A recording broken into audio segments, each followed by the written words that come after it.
자, 오늘 함께 읽었던 사도행전 2장 1절에서 4절까지의 말씀을 가지고 자, 우리 본문을 또 띄워주세요. 자, PPT 본문 띄워주세요.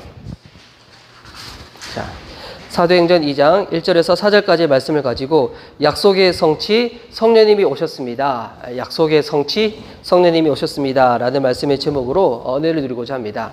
저는 이렇게 말씀을 전할 때마다 이렇게 부제를 다는 것을 좋아하는데 오늘 이 설교의 부제가 뭐냐면 고아의 영, 가부의 영, 음란의 영은 떠났습니다. 이것을 또 실제로 누릴 수 있는 저와 여러분 됐으면 좋겠습니다. 우리 좌우 계신 분들 서로 바라보시며 이렇게 한번 오늘의 설교 제목을 한번 축복할까요? 성령 충만하세요. 자, 성령 충만하십시오. 할렐루야. 자, 오늘이 이 교회 절기상으로 따지면 이 성령 강림절입니다. 이 성령 강림절이 교회 절기에 있어가지고 또 교회 사적으로 상당히 중요한 날인데요. 왜냐하면 성령님께서 강림하심을 말미암아서 교회가 시작되어지기 때문에 교회사에서 가지고 첫 번째 그 시작의 페이지가 어디냐면 사도행전 2장부터 쫙 열리는 것입니다. 그래서 이제 오늘 이 본문이 아주 중요한 본문인데 이 본문만 중요한 것이 아니라 오늘 예배 드리시는 저와 여러분의 삶 가운데서도 이 예배가 아주 소중하고 중요하게 여겨질 수 있는 시간이 되었으면 좋겠습니다. 이 엄마들이 아기를 출산할 때 그냥 출산하는 것이 아니라 이게 뱃속에서 잉태하는 시간을 가지다가 한 10개월이 되어지면 그때 이제 아기를 출산을 하는 거잖아요. 여러분, 이 교회도 갑자기 예수님께서 딱 교회를 출산하신 것이 아니라 예수님의 그 품 안에서 이 교회가 잉태되어지는 시간이 있었어요. 여러분, 예수님은 이 뱃속에, 예수님의 뱃속에서 이 교회를 한 몇 개월 동안 잉태를 하셨을까요? 여러분, 이런 질문 한번 들어본 적 있으세요? 예수님이 교회를 탄생하셨으면 탄생을 하셨지 예수님이 교회를 뭐 잉태하셨다고? 예수님이 교회를 잉태하셨는데 교회라고 하는 것이 여러분 건물이 아니잖아요. 오늘도 예배 드리기 앞서서 우리 한 형제님이 교회에 대해서 중요한 것이 눈에 보이는 하드웨어가 아니라고 저한테 물어봤는데 마찬가지죠. 여러분, 교회는 눈에 보이는 하드웨어가 아니라 교회가 무엇입니까? 예수님 믿는 이 사람들, 저와 여러분이 교회잖아요. 그렇기 때문에 여러분, 이 교회의 첫 시작은 예수님과 함께 했던 그 제자들로부터 시작이 되었습니다. 근데 복음서에 보면 예수님께서 제자들과 함께 시작을 할 때 아직 그들은 예수님과 함께 함에도 불구하고 그들의 관심은 어디 있었습니까?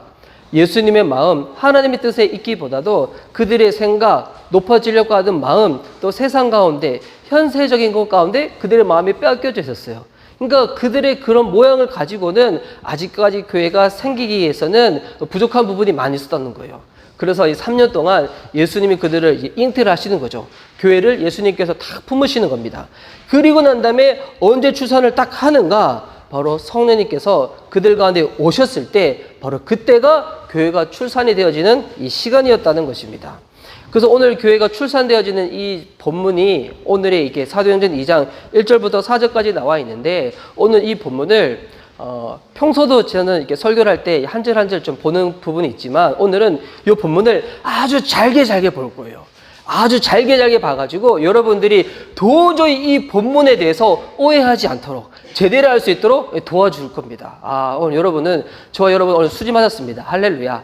자, 오늘 그래서 이 본문을 자세히 볼 건데 우리는 되게 성령님께서 임하셨을 때 이렇게 생각을 많이 해요. 그들이 그냥 마가 다락방에 모여가지고 10일 동안 열심히 기도하고 난 다음에 성령님께서 오셨다. 여러분, 이렇게만 이해하면 성경에 대해서 반만 아는 거예요. 여러분, 그보다도 훨씬 더 중요한 부분이 있는데 그냥 열심히 기도했다가 성령님 임하신다라고 하면 오늘날 우리도 한 10일 동안 아무것도 하지 않고 똑같이 그렇게 기도하면 성령님께서 강하게 임하셔가지고 막 새로운 유형이 막 교회들이 생겨나야 되는데 그렇지 않거든요. 여기 사도행전 2장이 있기 전에는 여러분 사도행전 1장이 있었어요. 그래서 이제 우리 새날 경건 예배 때 이번 한 주간 사도행전 1장 본문을 계속 봤었고 또 사도행전 1장 이전에는 또 복음서가 있고 또 복음서 앞전에는 구약 성경이 있잖아요. 여러분, 성령님께서 강림하셨다는 것은 갑자기 우연찮게 일어나는 일이 아니라 구약에서부터 이미 예언이 되었던 거였어요. 이 베드로가 성령 충만을 입고 난 다음에 이제는 뛰쳐나가지고 예수 그리스도의 복음을 증거할 때 구약 성경을 인용하거든요. 그때 인용했던 구약 성경이 시편과 요엘서인데 요엘서 2장 17절 말씀에 보면 우리 잘 아는 성경 구절이죠. 자녀들은 예언할 것이고 젊은이들은 환상을 보고 노인들은 꿈을 꾸게 될 것이라고. 이 말씀을 가지고 이 베드로가 인용을 해가지고 복음을 전했는데, 그러니까 이미 구약 성경에서부터 무엇을 예언했다는 거예요? 바로 우리들의 가운데, 하나님의 자녀 가운데 주의 영이 임할 것임에 대해서 이미 예언을 했다는 거예요. 그리고 침례 요한도 사역을 할 때, 요단강에서 침례를 베풀 때 뭐라고 얘기하냐면, 이 마가복음 1장 8절에 왔는데, 나는 물로 침례를 베푸지만 그는, 여기서 그는 예수님인데, 예수님은 너희들에게 성령으로 세례를 베풀어 주실 것이라고. 이미 예수님께서 공생애를 시작하시기 전부터도 침례 요한이 이미 예수님을 통하여 성령님께서 우리 가운데 임하실 거라고, 성령 세례가 베풀어질 거라고 약속을 하셨다는 겁니다. 그리고 사도행전 1장에 이제 예수님께서 부활하시고 난 다음에 40일 동안 제자들과 함께 계시면서 하나님 나라의 일에 대해서 다 이렇게 가르쳐 주시거든요. 그리고 다 올라가실 때 이제 뭐라고 말씀하십니까? 우리 너무나 이제 유명한 성경 구절이지만 사도행전 1장 7절과 8절에 보면, 너희가 지금까지는 요한의 침례를 받았지만 몇 날이 되지 못하면 성령으로 세례를 받을 거라고. 그리고 오직 성령이 너에게 임하시면 너희가 권능을 받아서 예루살렘과 온 유대와 사마리아 땅끝까지 이르러 예수 그리스도의 증인이 될 것이라고. 그러니까 사도행전 2장이 있기 전에 사도행전 1장, 복음서, 구약 성경에서 이와 같은 모든 부분들이 이미 예언으로 말씀되어지고 있었다는 거예요. 그리고 난 다음에 사도행전 2장으로 딱 온 거죠. 그러면 여기서 이제 이 질문을 던졌을 때 우리가 이제 정확하게 답변할 수 있어요. 여러분, 기도가 먼저일까요? 약속이 먼저일까요? 네, 기도가 먼저일까요? 약속이 먼저일까요? 약속이 먼저이고, 그리고 난 다음에 이 약속을 받은 자들이 주님 앞에 나와 기도를 했다는 거예요. 여러분, 이게 아주 중요한 포인트예요. 네. 우리가 기도를 할 때 어떻게 기도를 해야 되는가? 그냥 무턱대고 하는 것이 아니라 하나님께서 우리에게 허락하시는 그 약속의 말씀을 붙잡고 기도하는 것이 너무나 중요하다는 거예요. 이거는 습관처럼 우리가 그렇게 바뀌어야 돼요. 그래서 우리가 평소에도 기도를 할 때도 그냥 기도하기보다도 우리가 알고 있는 하나님 그 말씀을 가지고 기도하면, 이건 하나님이 우리에게 허락하신 약속이기 때문에 그 약속을 붙잡고 기도하면 주님 어떻게 할까요? 응답하실 수밖에 없다는 거예요. 만약 단순히 기도를 많이 해서 갑자기 성령님께서 이렇게 임하셨다고 하면 우리가 막 기도할 때도 성령님은 막 임하셔야 되는 거예요. 근데 여러분, 그렇지 않습니다. 여러분, 이 오순절 성령 강림 사건은 인류 역사에서 가지고 딱 한 번 있었던 사건입니다. 그것으로 좋겠다는 거예요. 그것으로 인해 가지고 이미 여러분 교회 가운데는 성령님께서 이미 함께하고 계시다는 거예요. 그래서 우리가 이 영적인 원리를 배워야 돼요. 기도할 때 어떻게 기도해야 되는가? 그냥 기도하는 것이 아니라 하나님이 내게 허락되어진 그 약속의 말씀을 붙잡고 기도하는 거.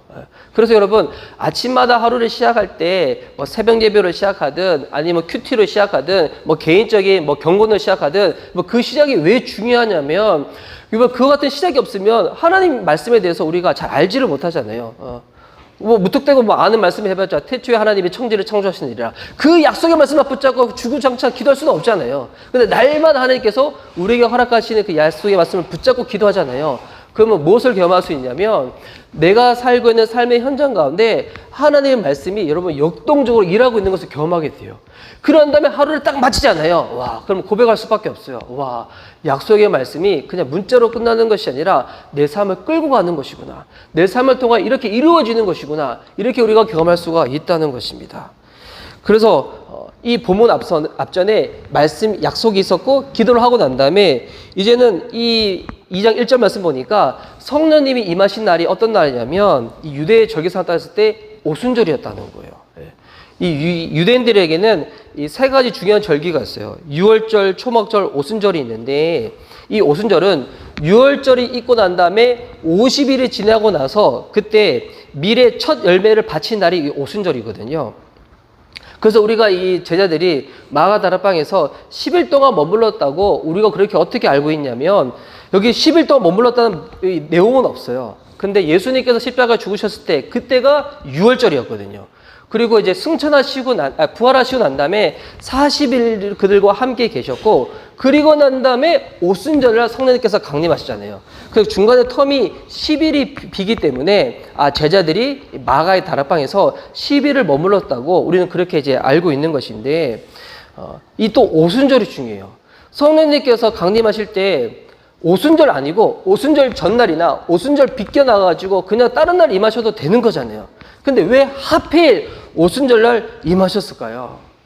여기는 또 이제 두 가지 또 중요한 의미가 있는데, 이 오순절날을 이 유대인들은 흩어져 살고 있는 유대인들을 디아스포라 유대인들이라고 하는데, 그러니까 이렇게 지금으로 따지면 뭐 다른 나라에서 이민 가서 살고 있는 사람들. 근데 그 사람들이 유대의 중요한 절기 때는 어떻게 하냐면 예루살렘으로 모이는 거예요.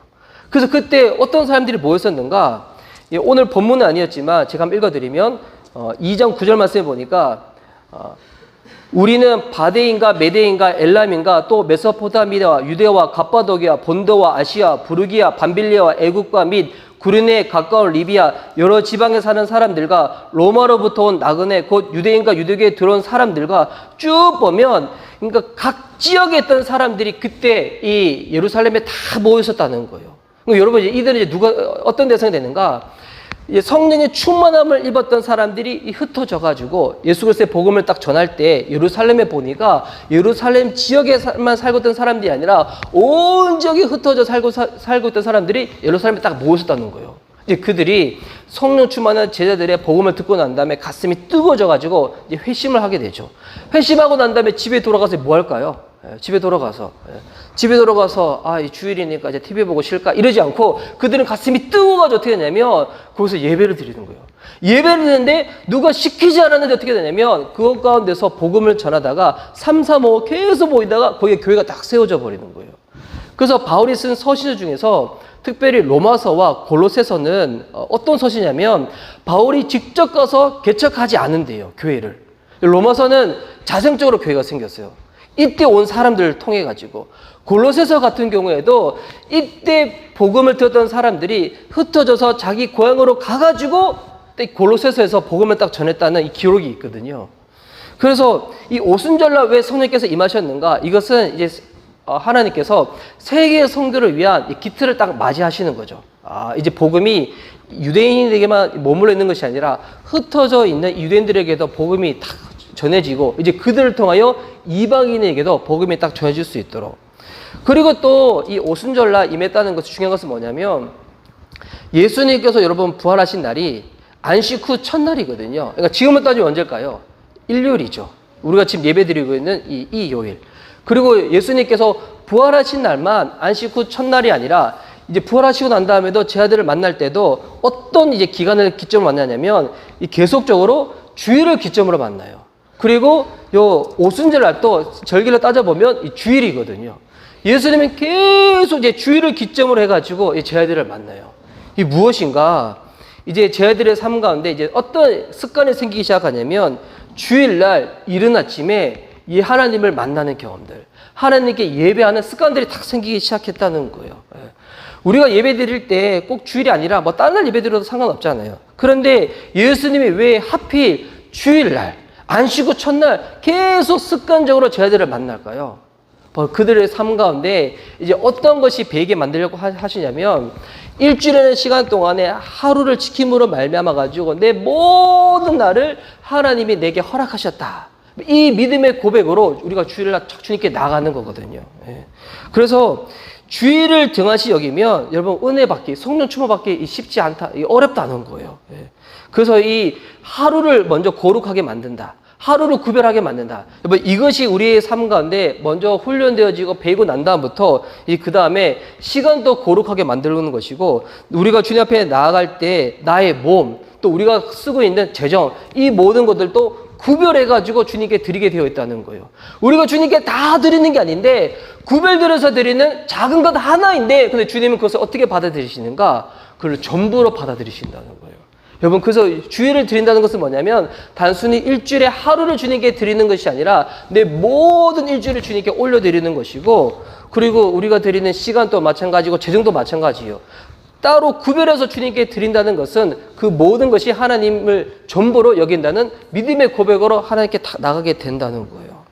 그래서 이 오순절날 성령님께서 강림을 하시는데 2장 1절 말씀 보니까 오순절날이 이미 이름에 그들이 다 같이 한 곳에 모였더니 자 그들이 보니까 어떻게 모였는가? 그곳에 다 같이 모였었다는 거예요.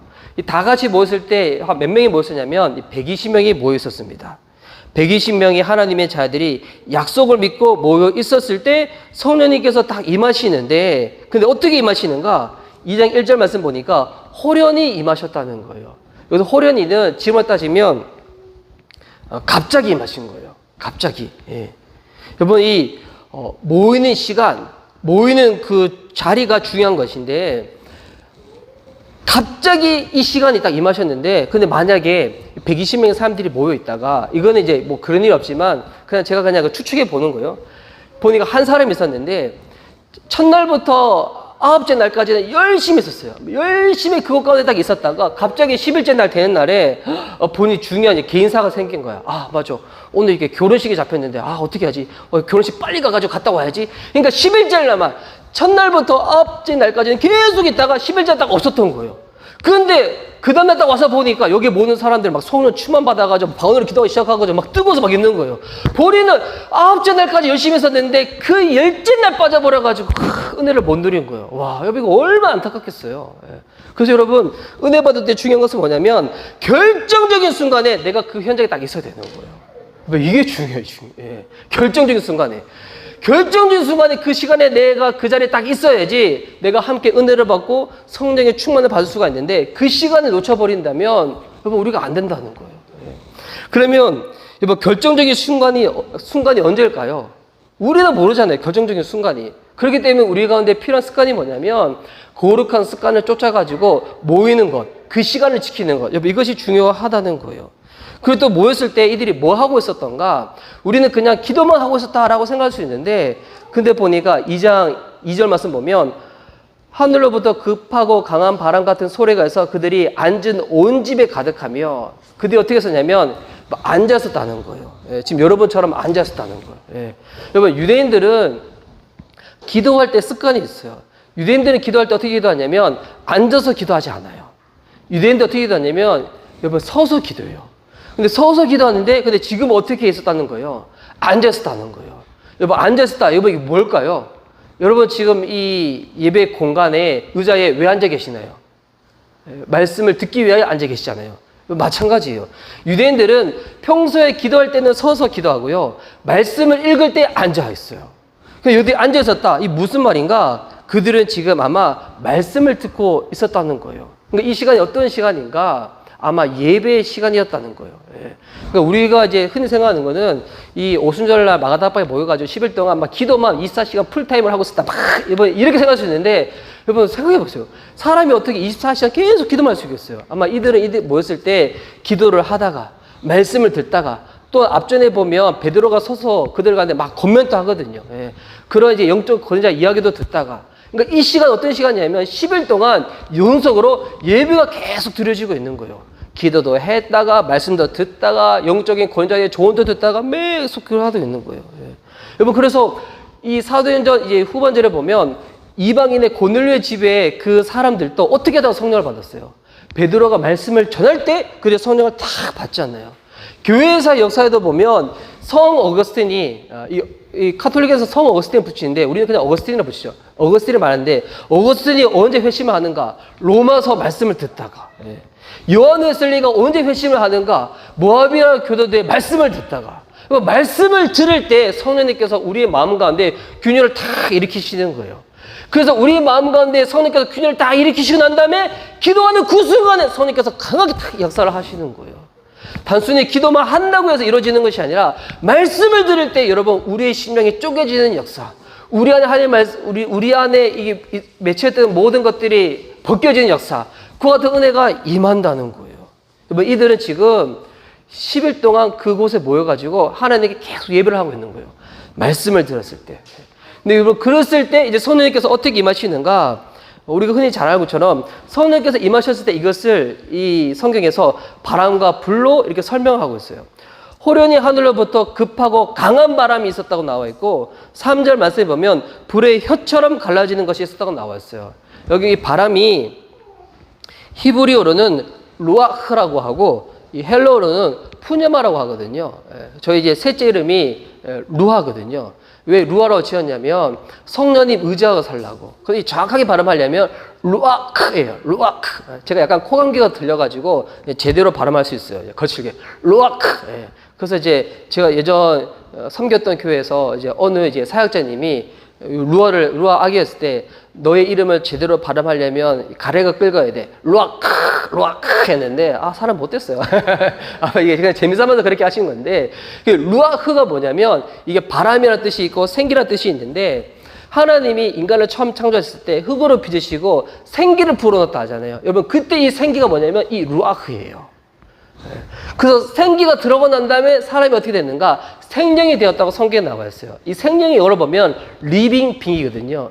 여러분 사람이 언제 사람다워지는가? 여러분 이게 학교 대학교 졸업하고 취업해가지고 이제는 혼자서 이제 자력할 수 있을 때 여러분 그때 사람이 사람다워지는 게 아니에요. 언제 사람이 사람다워지냐면 주의 생기가 내 안에 들어올 때. 할렐루야. 주의 영이 내 안에 들어올 때 신약 성경 따지면 성령께서 내 삶 가운데 임하셨을 때 여러분 그때 사람이 사람다워지는 거예요. 단순히 그냥 세상에서 이제 나 혼자 잘 먹고 잘 살 수 있어 이때 사람이 사람다워지는 것이 아니라 성령께서 내 삶 가운데 임하셨을 때 하나님이 빚으신 모양 그대로 우리가 사람답게 살 수가 있게 된다는 거예요. 이 에스겔서에도 보면 이 마른 뼈의 환상이 이 37장부터 쭉 나와 있는데 이 37장 보면 되게 재밌거든요. 하나님이 에스겔한테 이 환상을 보여주시는데 이 골짜기에 뼈들이 있는데 갑자기 그 뼈들이 막 맞춰지기 시작하는 거예요. 지금을 표현하면 SF처럼 잘 표현했을 건데 뼈들이 막 맞춰지기 시작하더니 그들이 이 뼈가 맞춰지더니 막 근육이 붙고 막 살이 붙고 시작해가지고 막 사람의 형체가 되는 거예요.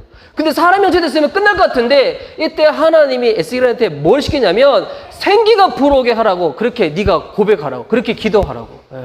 그러니까 여러분 그냥 그 모습에 있었을 때는 아직까지 하나님의 군대가 아니었어요. 근데 마른 뼈가 이제는 붓기 시작하고 뼈가 붓고 살이 붓고 난 다음에 그 다음에 에스겔이 외치는 거예요. 생기야 불어와라. 생기야 불어와라. 그랬더니 이 마른 뼈들 가운데 하나님의 생기가 불어넣고 딱 순간에 뭐가 되는가? 이들이 하나님의 군대로 다 일어서게 되는 거거든요. 여러분 생기가 우리 안에 들어올 때 우리라는 존재가 어떻게 되는가? 하나님이 우리를 지으신 모양 그대로 형상 그대로 하나님의 계획 그대로 우리의 삶이 쓰임받게 된다는 거예요. 생기가 떠나가는 순간에 우리가 어떻게 되는가? 코끝으로 호흡을 하더라도 영적으로 죽어있는 존재가 되는 것이고 우리 안에 생기가 흘러차고 넘칠 때 내가 영적으로 가장 살아있는 존재가 되어진다는 거예요. 근데 이때 보니까 이제 바람이 임하는 거예요. 여러분 사람이 살아낼 때 말씀만 가지고 되는 게 아니라는 거예요. 이거는 이제 다른 교회 목사님 고백인데 제가 이제 이 온누리교회 하영조 목사님이 사역을 하실 때 제가 이제 하영조 목사님이 처음에 온누리교회 개척하실 때도 그렇게 기도를 하셨대요. 하나님 저한테 청년 1000명을 붙여달라고. 그러면 제가 한국을 복음으로 탁 뒤집어 놓겠다고. 그래서 제가 이제 예전에 26살 때 미국에 잠깐 선교 갔다가 돌아올 때 제가 그때 그렇게 기도했었거든요. 하나님 저한테 청년 5000명만 붙여달라고. 제가 열방을 복음으로 뒤집어 놓겠다고. 그래서 이제 저의 이 가슴에는 5000개의 씨앗이 있습니다. 할렐루야. 이 품 안으로 들어오실래요? 들어오지만 각자 품 안으로 가시대. 근데 이제 하영재 목사님이 온누리교회 쭉 하시다가 원래 하영재 목사님은 이렇게 연예인 사역하실 때도 성경보를 하시면서 이렇게 많은 이렇게 회심을 일으켰는데 근데 이제 온누리교회가 보니까 성경보를 많이 해가지고 사람들이 똑똑하고 그런데 근데 오늘교회 보면서 하영재 목사님이 어떤 그림이 다 그려졌냐면 비행기는 비행기인데 하늘을 날지 못하는 비행기 같았다는 거예요. 여러분 비행기가 이 땅에서 그냥 빨리 달리면 그 비행기일까요?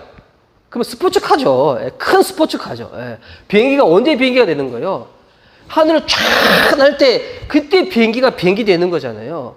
그 본인이 사역을 하는데 이 교회가 사람들은 성경 공부는 많이 하고 제자들을 많이 해가지고 지식도 많이 있고 똑똑한데 하늘을 날지 못하는 그런 모습 같았다는 거예요. 그러고 난 다음에 이 하영재 목사님이 이 선교 단체를 통해 가지고 또 이렇게 영국에서 또 하와이에서 당신이 성령의 체험을 하는 거예요. 그러고 난 다음에 교회 오셔가지고 맞아. 비행기가 날기 위해서 필요한 것이 뭐냐면 교회에 성령님이 임하셔야 된다. 강하게 임하셔야 된다. 그러면부터 하영주 목사님이 교회 오셔가지고 성령님을 엄청 강조하셨대요. 그리고 주중에도 막 집회도 하고 막 예배 끝나고 난 다음에도 막 기도하고 사람들이 떠나갈 줄도 모르고 막 그런 일이 펼쳐졌다는 거예요. 여러분 이게 말씀만 가지고 있잖아요. 그럼 사람이 어떻게 되냐면 이 사람이 되게 딱딱해지고 메말라져요. 예. 근데 여러분 그때 뭐가 딱 임해야 되는가? 주의 성령이 생기처럼 확 드러날 때 단순히 내가 지금까지 알았던 성경이 지식용으로 끝나는 것이 아니라 그냥 고백용으로 끝나는 것이 아니라 실제로 살아내어지는 삶의 실천으로 다 바뀌어져 버린다는 거예요. 예. 여러분 성령께서 임하셔야지만 생기가 우리 안에 들어와야지만 우리의 삶이 역동적으로 바뀌기 시작한다는 거예요. 예. 여러분 저희가 모여있는 이 예배 공간에도 앞으로도 저희는 예배를 드리면서 이곳에서 사역을 할 때 저도 지금 그 생각을 많이 하고 있거든요. 어떤 제도 훈련을 할까? 어떤 성경 공부를 할까?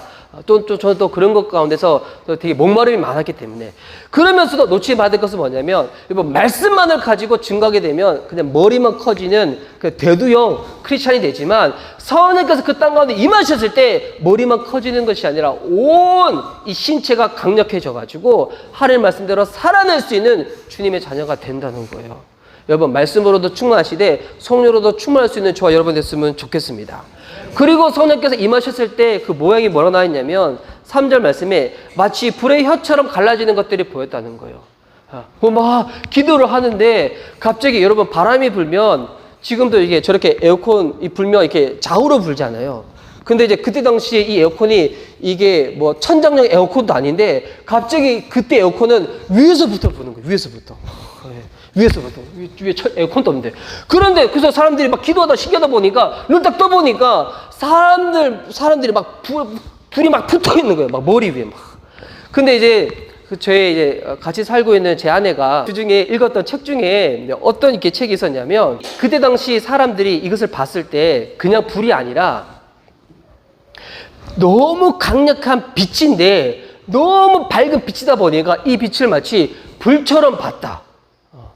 불처럼 여겼다. 그러니까 강력한 빛인데 너무 빛이 강력하다 보니까 마치 이것을 사람들이 봤을 때는 다른 것으로 표현할 수가 없어가지고 불로 표현했다. 뭐 이런 이제 책도 있어요. 예. 근데 이것이 빛이든 불이든 여러분 그보다 중요한 것은 뭐냐면 하나님이 붙이시는 불은 하나님이 붙이시는 빛은 여러분 세상 그 어떤 것으로도 꺼트리지 못한다는 거예요. 우리는 불을 생각할 때 되게 감정으로만 생각하는데 여러분 이건 절대 감정이 아닙니다. 감정은 한 번 붙고 끝나버리는 거잖아요. 근데 여러분 하나님이 붙여주시는 불은 하나님이 우리 안에 비춰주시는 빛은 세상에 그 어떤 어려움과 환란이 있다고 할지라도 결단코 무너지지 않습니다. 여러분 교회에서 보면 하나님께 쓰임받았던 믿음의 선배들이 있어요. 믿음의 그 선배들을 보면 어려움이 많았고 환란이 많았지만 그 환란 가운데서 그냥 감정처럼 한번 식어버려 끝난 것이 아니라 불타 있었던 하나님의 그 불을 어떻게 할 수가 없어가지고 주님 부르시는 그날까지 그 사역을 계속 끌고 나가거든요. 여러분 오늘 이 예배 가운데 단순히 감정만 뜨거워지는 것이 아니라 저와 여러분이 이 마음 가운데 성령의 불이 붙었으면 좋겠습니다. 그래서 이 불은 영적인 패션은 뭐로 나타나냐면 믿음으로 나타나게 되어 있어요. 믿음의 원어적인 뜻이 뭐냐면 한번 이례적인 현상 이게 아니거든요. 믿음의 원어적인 뜻이 뭐냐면 컨스턴트예요. 페이스풀, 신실하게 끝까지 쭉 가는 거. 진짜 내 안에 성령이 부리는 사람들은 그냥 이벤트성으로 여기 반짝, 저기 반짝, 스팸 올라오는 것처럼 반짝하고 지워져. 이게 아니라 어떻게 되냐면 꾸준하게 하나님 앞에 불붙은 그 심정 나게 되는 거예요. 세상 그 어떤 것으로도 내 안에 붙어있는 그 불을 꺼트리지 못하기 때문에. 그래서 내 안에 불이 있는 사람들은 한 주를 살아가는가 이제는 반복적인 루틴화된 삶을 살아간다고 할지라도 내 안에 불이 있는 거예요. 내 안에 불이 없는 사람들은 반복되어지는 게 지겹지만 내 안에 불이 있는 사람들은 그냥 반복이 이루어지더라도 그냥 단순히 반복이 아니라 날마다 새로운 경험을 하는 거예요. 하나님께서 이 예배 가운데 새 말씀을 주시고 또한 내가 다음날 예배 드릴 때 새 은혜를 허락해 주시고 날마다 주님 앞에 나갈 때마다 예전에 묵어있던 거 그냥 캐캐 있는 거 그냥 꺼내가지고 살아가는 정도가 아니라 새 포도주를 새 부대에 담아야 되는 것처럼 여러분 새 포도주를 왜 새 부대에 담아야 되나요? 이 포도주는 발효시키는 거다 보니까 이게 발효시키는 것이 헝거에 딱 들어가게 되면 이것이 그냥 터져가지고 이거를 뭐 담을 수가 없다는 거예요.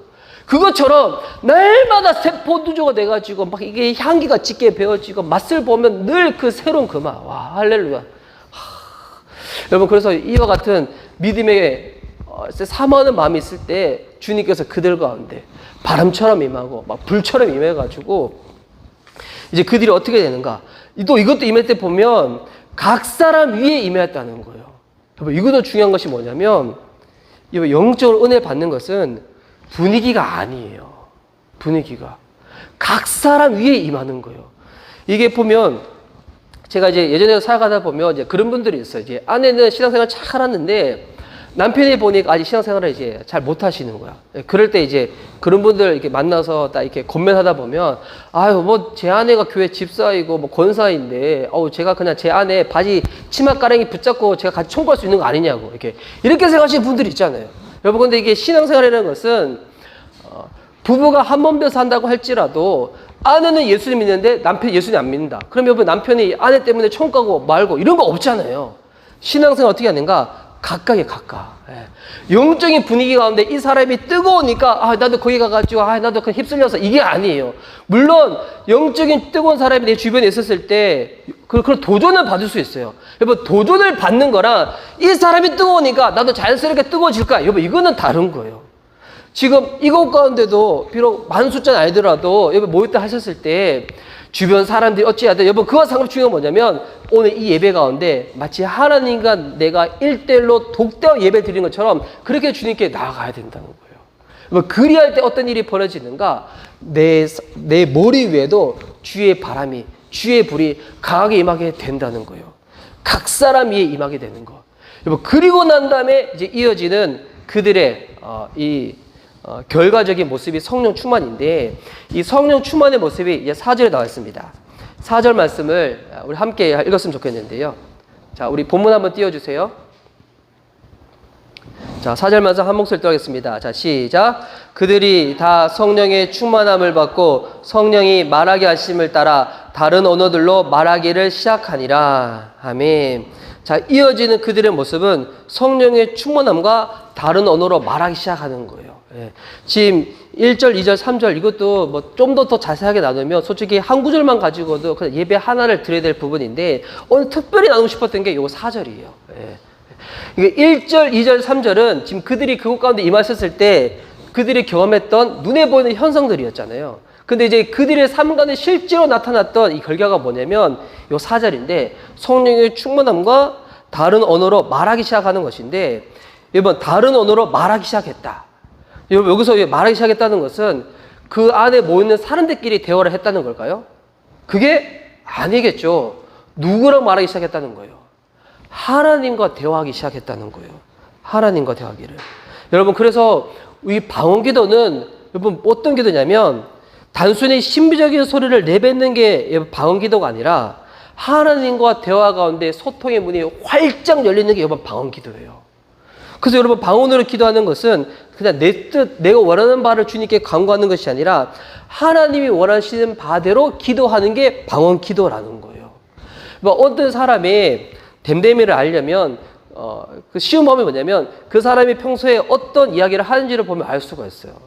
어떤 사람이 위트 있는 얘기를 많이 한다. 그 사람 어떤 사람이에요? 위트 있는 사람이죠. 어떤 사람은 평소에 말이 잘 없어. 과묵해. 그런 사람은 어떤 사람이에요? 그냥 과묵한 사람이죠. 이제 저희 애들 같은 경우에 주다 같은 경우는 주다는 평소에는 집에서는 엄청 까불어요. 그런데 보니까 처음 이렇게 삼촌들 이모들 만나면 그때는 되게 조용하거든요. 그러니까 주다는 어떤 사람이에요? 낯을 가리는 사람. 그런 거죠. 그리고 이제 주아 같은 경우는 나이에 비해 가지고 그냥 이렇게 이모들이 삼촌들 얘기하면 그렇지 언니 오빠들이랑 얘기를 잘해요. 주가 어떤 사람이에요? 관계성을 쉽게 잘 붙이는 사람들. 그리고 평소에 그 사람이 어떤 사람인지 쉽게 알아보려면, 그 사람이 댐댐이를 알아보려면 평소에 하는 그 이야기를 보면 알 수가 있거든요. 만약에 부정적인 이야기를 한다, 불신의 이야기만 한다, 그 사람 어떤 사람이에요? 부정의 사람, 불신의 사람. 그런데 평소에는 말이 없다가 한마디 툭툭 내뱉을 때마다 믿음의 얘기를 하고 희망의 얘기를 한다. 그 사람 어떤 사람? 믿음의 사람, 희망의 사람이 되는 거예요. 여러분, 이것처럼 이게 기도도 똑같아요. 단순히 기도의 분량이 많다고 해가지고 그 사람의 영적인 것들을 알 수 있는 것이 아니라 그 사람의 기도의 내용이 무엇인지를 보면 그 사람이 어떤 사람인지 알 수가 있어요. 예. 기도의 내용이 늘 뭐 기도하는 양 엄청 많은데 근데 기도 내용에 늘 이렇게 보니까 뭐 늘 이렇게 늘 이게 한숨 짓는 거고 부정적인 거고 불신앙에 가득 차 있어 가지고 그 현실적인 욕망에 찬 기도만 딱 한다. 뭐 그런 사람이 우리 영적인 사람이라 얘기할 수가 없겠죠. 어떤 사람이 영적인 사람인지 알아요? 기도를 하는데 그 기도 내용이 딱 보니까 그냥 내가 원하는 바가 기도하는 것이 아니라 하나님 나라를 꿈꾸고 또 이 어려운 가운데서 내가 어떻게 주님의 뜻 가운데 내가 굴복하여 순종하며 나갈 수 있을까? 이런 고백을 내뱉는다고 하면 여러분 그 사람이 진짜 영적인 사람이지 않겠습니까? 그래서 성령님은 우리의 이런 기도 제목들, 현실적이고 현세적이고 또 이렇게 이 땅에 있는 것들만 추구하려고 하는 이 기도 제목들을 어떻게 바꿔주시냐면 로마서 8장에 보면 성령께서 행하신 일 중에 하나가 뭐냐면 우리의 생각을 바꿔주시는 거예요. 육의 생각을 영의 생각으로 바꾸어주는 역할을 성령님께서 하시는데 여러분 생각이 바뀐다는 것은 뭐냐면 가치가 바뀌는 거예요. 여러분 생각이 바뀌어야지 가치가 바뀌지 생각이 안 바뀌면 여러분 그 사람의 가치가 변화되지 않습니다. 생각이 바뀌어서 가치가 바뀌고 난 다음에 이제 내뱉는 기도가 어떻게 될까요? 기도 내용이 다 달라지기 시작하는 거예요. 예전에 했던 기도 중에서 이제는 이 기도 못하겠네 이런 기도 제목이 생기는 거고 예전에는 생각지도 못했던 기도 제목인데 갑자기 그런 기도를 막 하기 시작하는 거예요. 예전에는 주변에 막 이렇게 미운 사람들 싫은 사람들이 있으면 그 사람들하고는 평생에 얽히기 싫어 피하고만 싶었어. 근데 어느 순간부터 생각이 바뀌기 시작하고 난 다음부터 맞아 원수를 사랑하러 갔는데 막 기도하기 시작하고 아내가 남편을 위해서 기도하기 시작하는 게 이게 원수를 사랑해 기도하는 건가? 모르겠지만 막 기도가 막 받기 시작하고 여러분 예전에는 도저히 그렇게 기도하지 못했는데 성령님께서 생각을 바꾸고 시고 난 다음부터 우리 가치가 바뀌어지고 기도가 다 바뀌기 시작한다는 거예요. 그래서 여러분 기도 제목 만약에 내가 지금 가지고 있는 기도 제목이 내가 봤을 때는 영적이지 못하다. 여러분 억지로 기도 제목 바꿀 필요가 없습니다. 주님께 나와 간구하시기 바랍니다. 그러면 자연스럽게 바뀌는 게 뭐냐면 나의 기도 제목이 바뀌기 시작한다는 것입니다. 그래서 여러분 방언으로 기도하는데도 불구하고 만약에 아직 내 생각에 맺혀 있는 것이 그냥 내 욕망을 충족시키고 싶은 것이라면 여러분 그때는 차라리 방언 기도를 딱 멈추고 그냥 한국말로 또박또박 기도하는 게 좋아요. 또박또박. 제가 이제 아시는 어떤 분은 기도할 때 본인 기도 이렇게 종이가 있는데 그 종이가 뭐 몇 페이지나 된대요. 한 8페이지, 9페이지. 근데 그거를 쭉 읽는데요. 본인이 이제 본인이 가장 성령 충만했을 때 적어 놓은 기도 제목들. 그래서 교회를 위해서도 기도하고, 목회자를 위해서도 기도하고, 나를 위해서도 기도하고, 뭐 그때. 그러니까 본인이 영적으로 깨어있지 못할 때는 적어 놓은 기도 제목을 그냥 쭉 읽으면서 기도를 한다는 거예요. 저는 그거 이제 좋은 방법 중에 하나인 것 같아요. 여러분도 만약에 기도를 하려고 하는데 기도가 다 터지지 않는다. 그때 이제 제가 알려드리는 방법이 이런 기도 제목을 적어서 하는 것도 좋고 아니면 그때 시편을 가지고 기도하는 거예요. 시편은 대부분 이 다윗이 올려드린 찬양시, 간구의 시가 많이 있는데 거기서 내 이름을 딱 집어넣는 거예요. 저도 이제 성도님들을 축복할 때 시편을 가지고 축복할 때가 있거든요. 시편 23편을 가지고 여호와는 우리 아무개의 목자시니 아무개의 부족함이 없으리로다. 아무개의 삶 가운데 주님께서 상을 베풀어 주시고 아무개의 삶 가운데 평생의 선언시가 인자심이 정령 따르리니 내가 여호와의 집에 영원히 거리라고 말씀을 가지고 축복해 줄 때 여러분 그게 진짜 힘이 있거든요. 여러분 그래서 이 방언으로 기도하는 것은 다른 말로 기도하기 시작했다는 것은 단순히 이제는 기도를 오락이 됐다 이것이 아니라 기도의 내용이 바뀌는 거예요. 가치가 바뀌는 거예요. 그리고 난 다음에 이제 그들이 뭘 경험하는가? 성령의 충만함을 경험하는데 성령의 충만은 아까도 말씀드렸지만 감정이 아니라고 말씀드렸어요. 성령이 충만했을 때 나타나는 두 가지 뚜렷한 형상은 뭐냐면 예수님의 증인이 되는 것과 성령의 열매를 맺는 거예요. 그냥 내 감정이 뜨거워져서 어떤 사람은 막 뜨거울 때 눈물을 흘리기도 하고 뭐 신체적으로 막 떨림이 오기도 하고 아니면 진짜 이 가슴이 막 뜨거워지기도 하는데 근데 어떤 사람 중에서 보니까 평소에 사는 삶은 전혀 그렇지 못해. 평소에 사는 사람은 뭐 세상 똑같은데 근데 어떤 사람은 예배만 드리면 가슴 뜨거워지는 사람이 있대요. 근데 예배 끝나서 또 한 주고 삶 보면 그냥 세상 똑같아요. 뭐 이렇게 놀고 다 놀고 술 먹고 다 술 먹었는데 예배 시간만 되면 가슴이 뜨거워진대. 그 왜 그런지 알아요? 화병이에요, 화병. 예, 그리고 위험한 거예요. 예. 예. 간수히 뜨거워지는 게 여러분 성령 충만함이 아니라 진짜 성령 충만함은 뭐냐면 내 삶이 예수님의 증인이 되는 것과 성령 열매를 맺게 되는 거예요. 예. 그래서 이게 충만하다는 것은 우리가 생각하면 가득 채워진 상태를 생각할 수 있는데 진짜 충만의 정확한 뜻은 뭐냐면 지배를 받는 거예요. 성령님께 완전히 통치를 받는 삶. 그래서 예수님 믿으면서 나에게 영향을 줬던 안 좋은 영들이 있었는데, 흑암의 영들이 있었는데, 세속의 영들이 있었는데, 예전에는 예수님 믿음에도 불구하고 세속의 영의 기운 가운데 내 마음이 빼앗겨서 왔다 갔다 하며 어떨 때는 죄를 짓기도 했었는데, 이제 어떻게 되는가? 성령님께 100% 통치받는 거.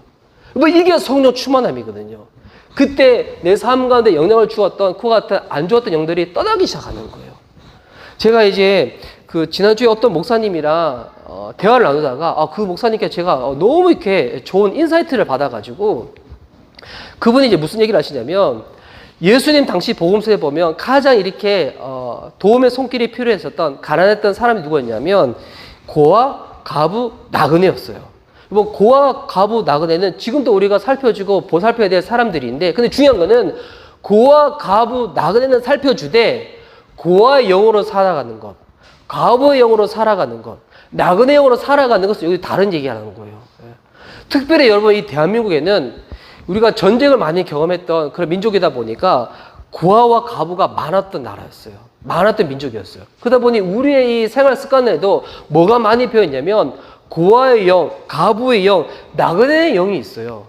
여러분 고아 영은 뭐냐면 이 고아는 되게 어렸을 때부터 부모님이 없다 보니까 힘겹게 자라나잖아요. 힘겹게 자라나면서도 주님 안에서 이렇게 보호를 받으면 또 이렇게 그래도 마음에 상처가 없이 건강히 자랄 수 있는데 근데 힘겹게 살아나다 보니까 배어있는 습성이 뭐냐면 자꾸 남을 경계하게 되는 거예요. 배려가 없어. 내가 먹고 사는 게 바쁘기 때문에 내 욕심. 그러다가 내가 뭔가 일이 일어났다. 그럼 뭐가 있냐면 내가 이룬 그 부분에 대해서 내 의가 드러나가지고 자랑하고 싶고 내 것만이 되게 고유한 것이라 여기고 싶은 거. 이게 고아영이거든요. 이게 한국 사람들이 많이 있어요. 배려가 없고 나만 보려고 하고 나보다 남이 더 잘 나가면 그거 이제 못 이겨 하고 그런 것들이 있으면 빨리 빼앗고 싶고 내 것만 추구하고 싶고.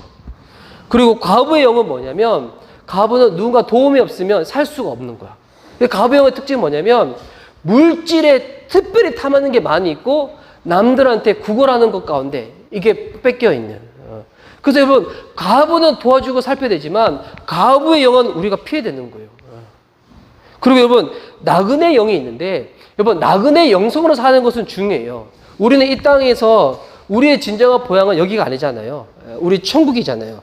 나그네 영성으로 살아가는 것과 나그네 영은 달라요.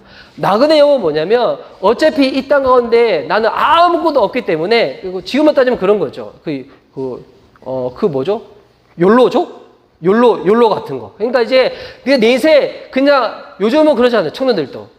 그냥 내가 수고하기 때문에 나한테 선물을 주고 싶다고. 근데 선물도 적당히 주면 괜찮은데 너무 과하게 줘. 집은 보니까 월세인데 차는 보니까 스포츠카야. 그리고 받는 월급은 없는데 뭐 옷들을 보니까 늘 뭐 좋은 거 명품만 입고 다녀. 그러니까 나한테 수고했다고 나한테 주는 거야.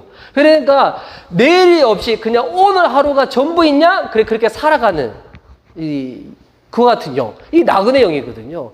그러니까 대한민국 사회 요즘 지배하는 게 뭐냐면 여기 고아의 영, 가부의 나그네 영. 뭐 이것이 다 섞이면 이제 그 안에 딱 배는 게 뭐냐면 이거는 나중에 뭐로 딱 하냐면 어차피 이렇게 한 번 먹고 한 번 잘 사고 이렇게 하는 게 끝이다 보니까 이건 나중에 딱 이어지는 게 쾌락으로 가게 돼 있어요. 그 쾌락은 결국 뭐로 가게 되냐면 이거 음란의 영이에요. 이 예수님 당시 때도 보면 너무 재밌는 게 마태복음 11장에 보면 예수님이 십자가의 죽음과 부활을 설명할 때 요나를 빗대어 설명하거든요. 그때 이제 바리새인들이 들을 때 요나가 물고기 뱃속에 들어갔다가 나왔던 것. 이것을 예수님이 십자가의 죽음과 부활로 딱 설명을 할 때 그때 그들 향해서 뭐라고 외치냐면 음란한 세대요. 이렇게 외쳐요. 뭐 그때 당시 그들 가운데 유튜브 없어요. 미디어 없어요. 지금처럼 우리가 즐길 수 있는 그런 거 전혀 없는데 예수님 그들의 속을 깨뜨리고 있었던 거였죠. 겉으로 봤을 때는 세상에 있는 그 같은 모습으로 다 꾸미고 있었지만 그들의 속 가운데 우글우글 대고 있었던 꿈틀꿈틀 됐을 때 영이 뭐냐면 이 음란의 영이었다는 거예요. 그래서 여러분, 이 음란이라는 것은 예수님 당시도 마찬가지고 구약 시대도 마찬가지고 지금도 마찬가지예요. 하나님을 떠나면 이어지는 것이 뭐냐면 도덕적 타락이고, 도덕적 타락 다음에 반드시 따라오는 게 여러분 음란이에요. 성의 타락이거든요. 그리고 난 다음에 이게 뭐가 가속화되는가? 이게 로마서 1장에 나왔는데, 음란이 영에 이제 이 땅을 지배하게 되면 이제 올라오는 게, 예전에는 금기식이었던 것들을 이제 하나씩 꿈틀리기면 올라오는 거예요. 이제 동성애가 올라오고, 뭐 동성애가 이제 풀리기 시작하잖아요. 그럼 나중에 뭐 하려면 이제 나는 각자 가지고 있는 나는 성의 취향이 다르기 때문에 그 성의 취향을 막 이렇게 합법화시키는 그런 것들이 다 따라오게 돼 있어요. 지금 이제 뭐 서구에 있는 나라들은 하나씩 두 개씩 넘어가고 있는데, 우리나라도 지금 이제 그런 생각을 가진 사람들이 자꾸 이 부분에서 여론을 조정해가지고 막 그런 얘기들을 하고 있잖아요. 이게 진짜 이렇게 성경에 있는 것들이 하나씩 다 이루어지고 있는 거예요. 근데 이게 중요한 건 뭐냐면, 예수님이 있는 그리스도인들 중에서도 이에 대해서 분별합이 없는 사람들이 있어요. 저도 이렇게 어느 청년들 만났을 때 제가 그런 질문을 받은 적이 있었거든요. 저도 이제 충격이었어요. 왜 동성애가 나쁜 거예요? 그러니까 크리스찬 청년들 중에서도 이에 대해서 분별이 없는 거야. 왜 동성애가 나쁜 건지. 그러니까 우리가 동성애 애자들을 미워하자는 게 아니라, 성경에 하나님은 실수 없으신 분이시기 때문에 주님은 만드실 때부터도 남자는 남자고 여자는 여자예요. 남자는 남자고 여자는 여자고, 남녀가 모여가지고 그래서 결혼 안에서 성 안에서 하나가 되어졌을 때 그때 가정을 이루고 생명이 태어나는 것인데, 이제 그에 대해서 기준이 없어. 요즘은 미디어 보면 뭐 이렇게 결혼 전에 동거하는 거에 있어 가지고 전혀 이제는 뭐 하나의 뭐 트렌드가 돼버렸잖아요. 트렌드 돼가지고 뭐 드라마, 영화에 그냥 결혼 전에 동거하는 것도 여러분 아무 문제가 뭐 안 되는 것처럼 나왔잖아요. 제가 이번 주 중에도 어떤 기사를 봤었는데, 픽사였나 드림웍스였나 거기서 이렇게 만든 애니메이션 중에서 어떤 걸 만들었냐면, 커플인데 동성애자인 거야. 예. 동성애자를 가지고 애니메이션을 만든 거예요. 와. 이제 애들이 보는 건데, 이제 그걸 이제 만든 거예요. 단편 애니메이션인데. 그걸 보면 애들이 어떨까요? 안 그래도 지금은 세상에서 다 그런데 이제는 더 혼탁해가지고 이 가운데 전혀 분별이 없겠죠. 살아가는데, 뭐 성관계 맺으면 안 되나요? 근데 여러분, 이거는 진짜 잘 이해해야 되는데, 사랑하는 것이랑 성관계는 달라요. 뭐 성관계는 왜 다르냐면, 하나님이 모든 생물들 가운데 유일하게 생명을 낳는 창조의 신비를 어디 안에만 허락하시냐면 성관계에 다 허락하셨다는 거예요. 다른 그 어떤 거에도 주님이 이걸 허락 안 했는데 성관계 안에만 생명이 창조되어진 신비를 허락하신 거예요. 여러분, 하나님의 형상대로 살아가면서 가지고 우리가 가장 그 창조의 능력이 발휘되는 것이 뭐냐면 생명을 낳는다는 거거든요. 근데 생명을 낳는 신비가 성관계 안에 있는데, 근데 그래서 주님이 이 성관계를 어디 안에 두신 거예요? 결혼이라는 그 관계 안에 두셨다는 거예요. 근데 요즘은 뭐 믿는 청년이나 안 믿는 청년들이나 동거도 그렇고 성관계도 그렇고 이에 대해서 정확한 기준이 없어요. 그러다 보니까 그냥 어차피 사랑해서 나중에 결혼할 건데 뭐 지금 먼저 그냥 당겨서 하면 안 되냐고. 근데 다 아니에요. 성관계. 그래서 여러분, 이에 대해서 잘 지켜내지 못하는 형제다, 자매다라고 하면 여러분, 이거 지금 우리가 싸워야 될 싸움이 있다면 이 거룩과의 싸움이에요. 이와 같은 영과의 싸움이에요. 이것으로부터 내 몸을 지키지 못하고, 혹여나 나랑 교제하는 이 지체가 나는 그렇게 살려고 하는데 이것을 지켜내지 못한다고 한다. 그러면 지금도 지켜내지 못하는데 결혼 이후에 어떻게 지켜낼 수가 있겠어요?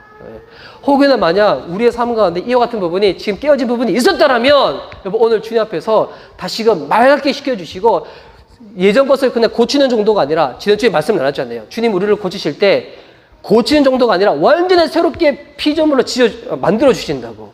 여러분 오늘 이 예배 가운데 기도하시다가 다시금 새로워지시기 바랍니다. 과거에 내가 그런 실수가 있었다고 할지라도 주님은 아예 없었던 것처럼 만들어 주시는 분이기 때문에. 그래서 여러분, 성령의 충만은 뭐냐면 이런 고아의 영, 가부의 영, 나그네의 영, 음란의 영으로부터 내가 완전히 피해버린 바 되어서 성령에게 완전히 지배를 받는 거예요. 여러분, 이게 진짜 성령 충만이거든요. 단순히 가슴이 뜨거워지고 눈물만 흐르는 정도가 아니라 평소에 내 삶 가운데서도 다른 세상에서 말하는, 미래에서 말하는, 사람들이 말하는 그것 가운데 내가 빼앗기는 것이 아니라 성령님을 통해 가지고 성경이 내게 말하는 바에 대해서 내 마음에 뺏겨서 살아가게 되는 거. 그래서 로마서 12장 2절 말씀에 나온 것처럼 이 세대를 본받지 말고 분별해 가지고 하나님이 선하시고 온전한 뜻이 무엇인지 분별하다고. 그때 로마서 12장 1절에 뭐가 나왔냐면 너희 몸을 거룩한 산제물이 되어서 하나님께 영적인 예배를 드리라고. 이 영적인 예배가 정확한 뜻은 뭐냐면 바른 예배를 드리라는 거예요. 내가 세상 살아갈 때 세속 영에 이것 빼앗기고 저것 빼앗기고 이런 상태에서 나갈 때는 거룩한 산제물이 되지 못하지만 성령님께 완전히 지배를 받은 상태에서 주님께 나아갈 때 하나님이 우리를 온전한 예물로, 온전한 제물로 받아주신다는 거거든요. 그래서 여러분, 이처럼 성령 충만할 때 이제는 우리 안에 뭐가 자연스럽게 딱 맺혀지게 되는가?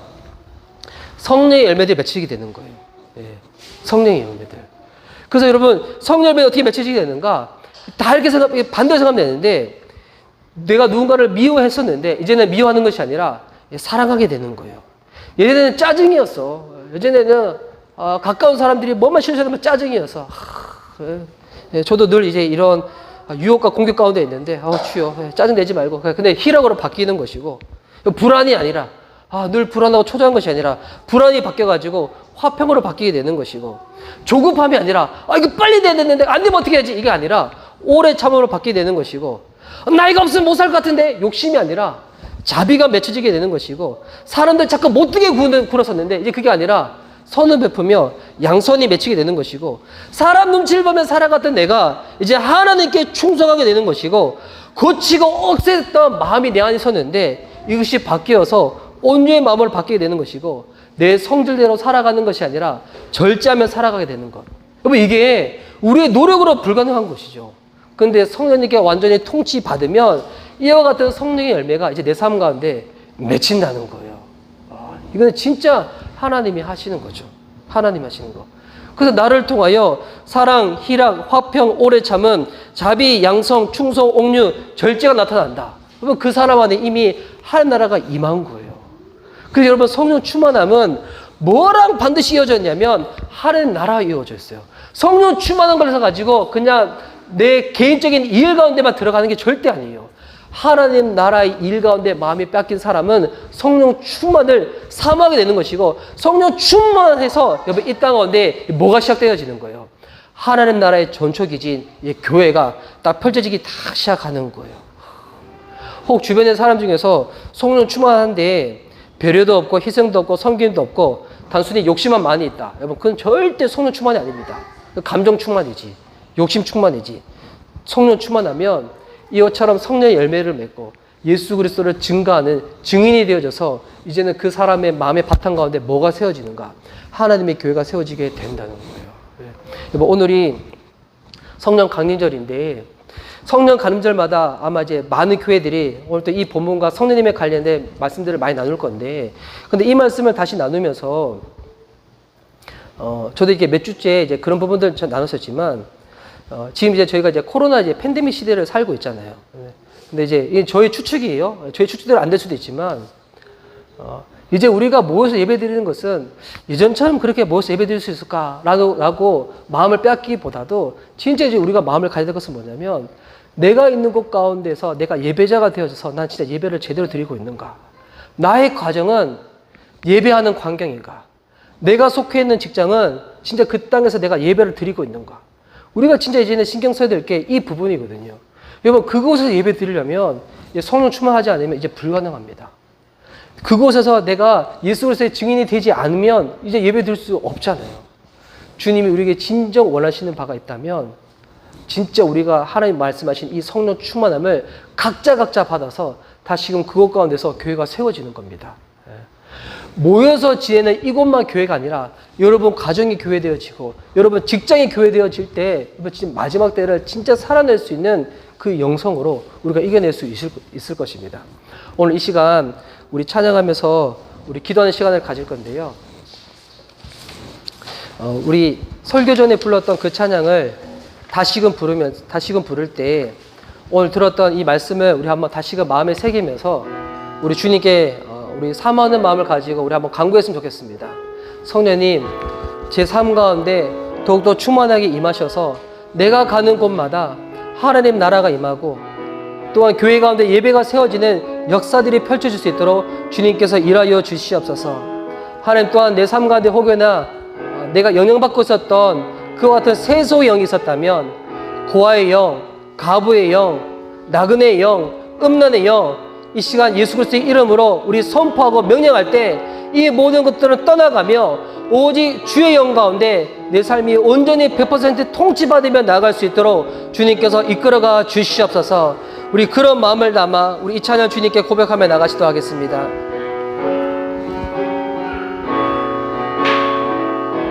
호련히 하늘로부터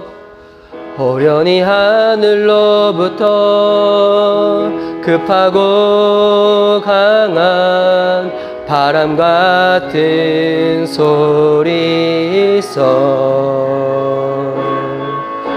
우리가 앉은 온 집에 가득하며 마치 불의 여처럼 갈라지는 것들 보여 각 사람이 하나씩 임하더니 다 성령의 충만함 받고 다른 언어들로 말하고 우리 이렇게 고백하네. 성령이 계시네, 성령이 계시네. 지금 이곳에 우리를 담는 성령이 계시네, 성령이 계시네.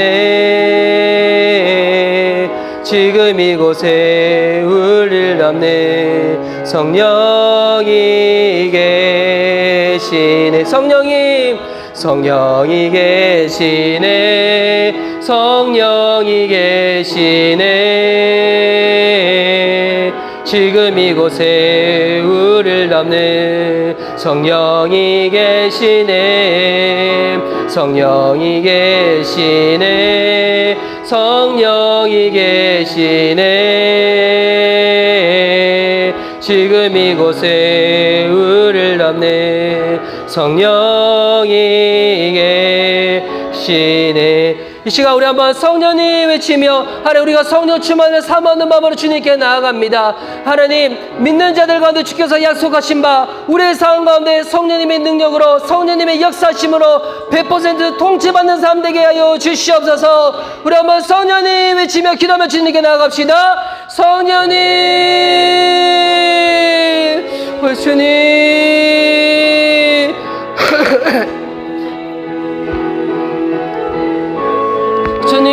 주님, 성령님 우리 가운데 임하여 주시옵소서. 성령님 우리의 심령 안에 임하여 주시옵소서. 하나님 성령의 충만을 주님께 간구하는 마음으로 주님께 나아갑니다. 하나님 우리 삶 가운데 있는 모든 미움과 짜증과 불안과 조급과 욕심과 못되게굼과 사람 눈치를 보는 것과 거치고 엇센 것과 내 손재를 살고자 하는 것들은 모두 사라지게 하여 주시옵시고 주께서 우리 가운데 맺기기 원하는 성령의 열매들을 온전히 맺힐 수 있도록 주님께서 일하여 주시옵소서. 사랑이 맺히고 희락이 맺히고 화평이 맺히고 오래 참음이 맺히고 자비와 양성 충성과 온유 절제가 맺히는 성령 충만한 자로 나아갈 수 있도록 주님께서 우리의 삶 가운데 함께하여 주시옵소서. 하나님 내가 있는 그곳 가운데 성령의 증인이 되어 나아가겠습니다. 예수님이 증인이 되어 나아가겠습니다. 내 삶을 통하여 내 고백을 통하여 내 모든 걸 통하여 살아계신 주님을 증거하고 내가 살고 있는 그 땅 가운데 하나님 나라가 임할 수 있도록 주님께서 역사하여 주시옵소서. 주님 간구하고 소망하는 자들 가운데 성령을 물부터 부어 주시옵소서. 성령의 충만을 허락하여 주시옵소서. 내 안에 있는 고아의 영은 예수 그리스도 이름을 명하니 떠나갈지어다. 가부의 영, 나그네의 영, 없는 영은 예수 그리스도 이름을 하며 가노니 잠잠할지어다, 잠잠할지어다, 잠잠할지어다, 속히 다 떠나갈지어다. 오 주님, 오 주님,